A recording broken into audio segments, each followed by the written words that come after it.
Good morning, everybody. So, if you're like me, you've been watching the January 6th um, committee hearings, and it's got me wondering about a few things. Not so much angry about what I'm learning, because I think we've known most of this already, but they are putting proof to the pudding, as it were. Um, What I'm wondering today is how Republicans who voted for Trump, um, or even Democrats who voted for Trump, now feel about him, about knowing that he uh, lied to you, that he knew he lost. He knew he lost, and he did what he did anyway. And what he did was he wasted taxpayer money. He lied in his fundraising. Not only did he lie to you for the reasons of the fundraising, he lied to you about what he used the money for. He literally stole from all of you who donated to this cause. And that's that's got to hurt. That's got to feel really bad for you. To think that you were used, that you were believed, and you trusted, and you were lied to. The Dominion uh, voting machines didn't lie to you. The mail-in ballots didn't lie to you. Your candidate, your leader, lied to you, and his lies brought us to January 6th. And I'm waiting to see whether he was actively involved in the actions of that day, not just the rally and his invites. I want a smoking gun that says, yes, you guys are going to go into that Capitol and violently disrupt the certification of the election. And if you catch anybody, we're going to take them down. And if this committee can prove that, and we don't put that man in prison, then shame on us for what's going to happen, because our democracy comes to an end. That's how I feel about it. So there's that. The other thing that the hearings are making me think about is the state of our country as far as the economy, inflation, all of that stuff goes.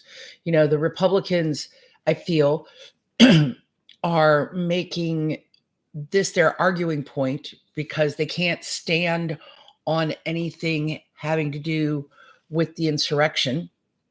So they're trying to deflect and change the conversation. Now, I'm not in any way, shape, or form trying to suggest that $4.89 a gallon is reasonable for gas in our country up to this point. I'm also not suggesting that it isn't painful to have shortages and the interest rates going up, or even the stock market having problems. I have to say, as far as the stock market is concerned, it's no big deal to me, really. It doesn't affect my day-to-day life. I don't invest in the stock market. I have my 403B very conservatively invested. So, and I'm not retiring tomorrow, so I'm not too worried about it.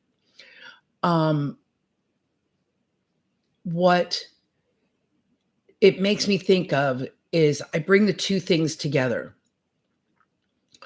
that I have weathered a lot of economic ups and downs in my life. Poor as freaking church mice, eating macaroni versus potatoes every night, to where I am now, and where I'm solidly middle class, not exactly living paycheck to paycheck anymore, and paying all my bills. which to me is the absolute epitome of success. Um, I have everything I need and I have a lot of what I want. But I may have problems again in the future and I will recover from them.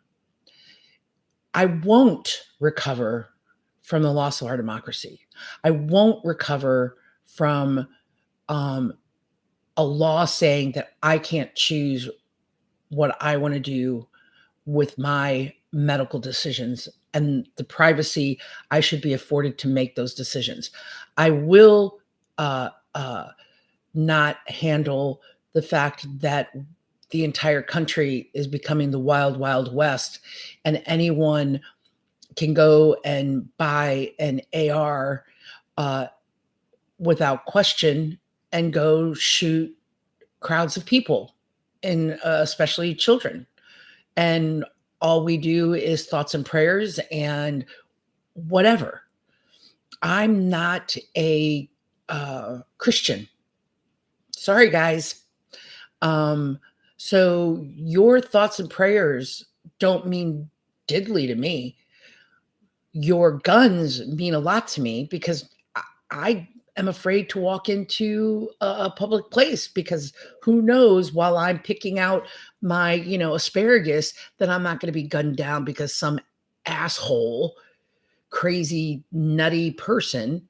And I'm not talking about mental health. I'm talking about a crazy person that has some bug up their butts to come in and make a point because they want to die and take a few people with them. I have a problem with that. And I won't recover from that. I won't recover from the fact that I have loved ones who can't be married because they love someone of the same sex. I won't recover from that. I'll recover from my paycheck because I'll get another job or I'll figure that out. I can't figure out how to deal with things that a bunch of old white men, yes, I said it, old white men are deciding for people they don't even freaking know and don't care about. All they care about is their power and staying in office. Not one of them, do I believe, has a concern, one, for any of us. And that's what the January 6th hearings are telling me. This country is in a battle for its soul. The worst since the Civil War. We are really, truly on the verge of toppling one of the greatest experiments in democracy ever. We need to get our shit together. Anyway, my rant for today is done. You all have a good one, okay? And let's not stop fighting for what is right. Our liberties. You'll make more money. Have a great day, guys.